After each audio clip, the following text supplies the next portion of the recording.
Paper folding questions. Number 4.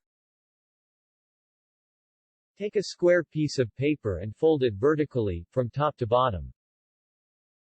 You'll get this. Make a hole in the paper, in the form of a circle. How will the folded piece of the paper look, after being unfolded? When the paper is unfolded, the hole will mirror on the top and bottom sides of the sheet. Pay attention, the holes on the top and bottom sides of the sheet are exactly the same. Let's look at some examples of figures that do the same thing. What do these figures have in common?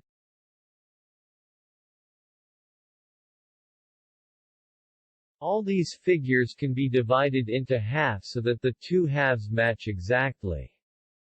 In other words, figures that are symmetrical, with respect to both axes, horizontal and vertical, don't change once the sheet is unfolded.